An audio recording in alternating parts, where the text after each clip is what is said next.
BMC चुनाव में ward number 66 में कांग्रेस की मेहर मोहसिन हैदर ने शानदार जीत हासिल की है।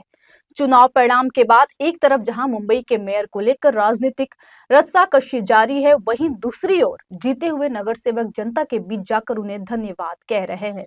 इसी कड़ी में वार्ड क्रमांक 66 की नवनिर्वाचित नगर सेविका मेहर मोहसिन हैदर ने जनसंपर्क अभियान के तहत लोगों से मिली और उन्हें बेइंतहा प्यार और वोट देने के लिए शुक्रिया कहा। इस मौके पर कांग्रेस नेता मोहसिन हैदर, उनके बेटे और वार्ड 65 से कांग्रेस उम्मीदवार रहे सुफियान मोहसिन हैदर भी मौजूद रहे। सभी ने जनता को शुक्रिया कहा और उनसे किए वादों को पूरा करने का भरोसा जताया। मोहसिन हैदर ने कहा कि वो इलाके में शिक्षा, हेल्थ और रोजगार पर फोकस करेंगे, जबकि मेहर मोहसिन हैदर ने मीडिया से बातचीत में कहा कि जीरो गार्बेज और बीएमसी कॉलोनी की समस्या सबसे पहले हल करने की कोशिश करेंगी। देखते हैं मोहसिन हैदर और उनके परिवार ने क्या कुछ कहा है। देखिए, ये लोगों से सिर्फ मुलाकात करने निकले थे, रैली नहीं है, क्योंकि रैली का परमिशन नहीं मिली हमको आज। तो हमने लोगों से मुलाकात करने निकले तो इस तरह का जो है एक रैला बन गया आज। ये लोगों की मोहब्बत है। यहाँ से जिस तरह के दोनों वार्ड में आप देखोगे, दोनों वार्ड में मिला के हमें 21,000 के ज़्यादा वोट कांग्रेस को मिली है, जबकि भाजपा को 15,000 मिली है, उससे भी कम सेना को मिली है। यानी सबसे ज़्यादा ये दोनों वार्ड में अगर टोटल करोगे तो कांग्रेस को बहुत ज़्यादा लोगों ने मोहब्बत दिया है, बहुत ज़्यादा तादाद में झोली भर भर के लोगों ने वोट दिया है। तो इनका तो तहे दिल से शुक्रिया हमेशा रहेगा। ताउम्र तब तक हमारी फैमिली ज़िंदगी भर जब तक हमारी हयाती है, इन इलाकों का, चाहे जुगली हो, गावदेवी, डोंगरी हो, यहाँ के लोगों का हम एहसानमंद है, क्योंकि इन्हीं के वजह से आज मुंबई शहर में हमारे नाम है, हमारी पहचान है। वरना मुंबई शहर में आम आदमी की तरह हम रहते। ये हमारा हल्का है जिन्होंने बेहिसाब हमें वोट दिया है। इतना वोट देते हैं हर साल कि इनके एहसानों से दब जाते हैं हम लोग। एक एक वोट का हमें पता है, एक एक वोट जो लोग देते बहुत ही उम्मीद के साथ एक एक वोट देते, आशा के साथ, उम्मीद के साथ।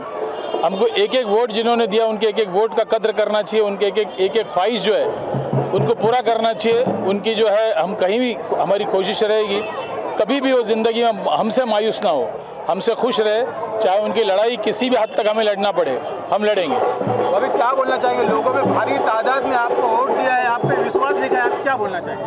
पहले तो अल्लाह का शुक्र अदा करूँगी, फिर सबका शुक्र अदा करूँगी, और आधी रात को भी कोई मुझे आवाज़ देगा 65, 66 में दोनों, तो मैं हाजिर हूँ इंशाल्लाह।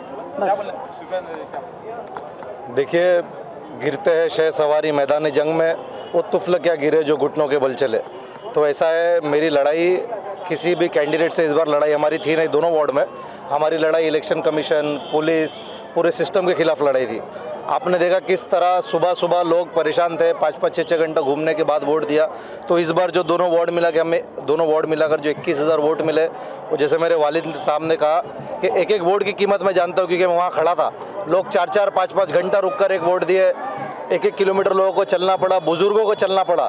इतनी मुश्किल के बावजूद लोगों ने इतना भर भर के हमें वोट दिए। और मैंने जैसे चुनाव में भी कहा था, भले ही मैं 65 में चुनाव हारा हूँ, लेकिन मैं हिम्मत नहीं हारा। मैं मेरे हल्के के लोगों के लिए पूरी ताकत से खड़ा रहूँगा और पूरे 5 साल उन लोगों के लिए लड़ूंगा। पार्टी क्या बोलना चाहेंगे? मैं कहना चाहूँगी कि बिना मेहनत के जीती हूँ मैं, कोई था नहीं ऑपोजिशन में। मैं जब एक दिन राउंड लगाई तो मुझे तमाम लोग बोले, भाभी आप बैठो, हम आपके लिए लड़ेंगे। और वाकई में 2007 से मैं खड़ी हूँ। मुझे सबसे इजी इलेक्शन ये था, लेकिन पुलिस का बहुत ज़्यादा, मतलब क्या बोलूँ, इतना ज़्यादा, हाँ, पुलिस के साथ हमारी लड़ाई थी। ऐसा लग रहा था पुलिस हमारे सामने खड़ी है। आपके कार्यकर्ता जो आपके साथ जुड़े थे, काफ़ी टारगेट में थे, लोगों के निशाने पे थे, ऐसे कार्यकर्ताओं को क्या बोलना चाहिए? मैं कार्यकर्ता को न, जो टारगेट पे थे, उनसे कहना चाहूँगी, जंगल में जितने भी कुत्ते जो अपने आप को शेर समझ रहे थे, रुक जाओ, संभल जाओ, शिकारी फिर से आ गया है। किस तरह से काम की शुरुआत अभी करने वाले हो? सबसे पहला इंशाल्लाह बीएमसी कॉलोनी के लिए ऑब्जेक्शन उठाओगी, और फिर गटर, नाला, ये सब मुझे 6-7 महीने का वक्त चाहिए, उतने देर में पूरा साफ़ कर लूँ। फिर ज़ीरो गार्बेज होगा इंशाल्लाह। केवेज वार्ड में मेरा वार्ड हमेशा ज़ीरो गार्बेज था, फिर वापस हो जाएगा। क्या कहेंगे अपने वार्ड की जनता को जिन्होंने झोली भर भर के आपको वोट दिया है? देखिए, मैं फिर से भाई कहना चाहता हूँ, ताउम्र जो है, जब तक हमारी हयाती है, जब तक एहसानमंद रहूँगा। इनके लिए किसी भी हद तक लड़ना पड़े, हम लड़ेंगे। इन पे कोई भी आज तकलीफ़ आने हम देंगे नहीं, चाहे हमें जान पे भी खेलना पड़े, हम इनके लिए खेलेंगे। मोहसिन हैदर आगे बढ़ो, हम तुम्हारे साथ हैं। कह रही थी महापौर बनने जा रहा है, मगर महापौर नहीं बन रहा है, होटल में रुकवाना पड़ रहा है, इसके बारे में क्या कहेंगे? देखिए, तोड़ जोड़ की राजनीति ये लोग जानते हैं, इन्होंने एक दूसरे को तोड़ा है, अब खुद ही घबरा रहे कि हमारा क्या होगा। बहरहाल मुंबई महानगर पालिका में सत्ता किसकी भी उससे ज़रूरत नहीं है। एक सक्षम नगर सेवक, अगर एक सिंगल भी नगर सेवक को पूरे कॉरपोरेशन को हिला सकता है। इतनी कॉरपोरेशन के जो है कायदा कानून इस तरह है, सत्ता रहे न सत्ता रहे, अपने विभाग में अगर मजबूती से काम करना चाहते हो, आपको बहुत ज़्यादा एक जज्बा हो काम करने के लिए। देखिए, पिछले बार भी सत्ता हमारी थी नहीं, लेकिन आप देखो कामा रोड स्कूल, म्यूनसिपल स्कूल, आलीशान स्कूल है यहाँ पर बनी है, क्योंकि हमें पता है कि कायदा क्या है, कानून क्या है, कहाँ लड़ाई लड़ना चाहिए, कहाँ नस दबानी चाहिए, किस तरह अपने काम करा के लेना चाहिए। तो यहाँ सत्ता किसकी है उससे कोई मतलब नहीं। वार्ड नंबर 65 में 66 में बहुत बेहतरीन ढंग से काम होगा। जैसे पहले हम काम करते रहे, भले हम 66 से नगर से होते, लेकिन 65 का भी हम ही काम करते हैं। आपको पता, दफ्तर हमारा ही खुला था, आगे भी खुला रहेगा। अब एक एहसान भी उनका है, यहाँ के लोगों ने भारी भारी वोट दिया, वहाँ के भी जीतने लायक तो वोट दिया है, यहाँ जहाँ हम खड़े 65 में जीतने लायक वोट तो दिया है हमें, तो उनका एहसानमंद है। और इंशाल्लाह मैं वही कहूँगा। लोगों का कहना है, जब यहाँ से हम बातें कर रहे थे, लोग मिल रहे थे, तो कह रहे थे कि मोहसिन भाई को आने वाले टाइम में आमदार का इलेक्शन की तैयारी चालू कर देना। देखिए, कल का मैं नहीं सोच सकता हूँ क्या है, कल जो भी कि मुकद्दर में जो लिखा वही होता है। उससे कोशिश हमारी रहेगी आवाम की खिदमत करने में, जैसे हम आवाम की खिदमत करते रहे।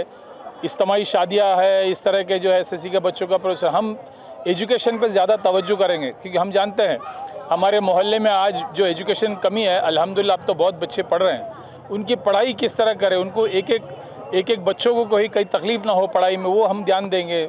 हेल्थ का ध्यान देंगे। कुपर हॉस्पिटल की देखिए हालत क्या है। आज ही कुपर का डीन का हमें फ़ोन था, बोले हम मिलकर कुछ करेंगे, कि वहाँ ICU के बगैर कितने मर रहे हैं बेचारे।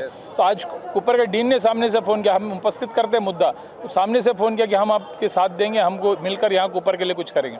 तो हेल्थ, एजुकेशन, ये तमाम चीज़ों के लिए हम बिल्कुल काम करेंगे, एम्प्लॉयमेंट के लिए काम करेंगे।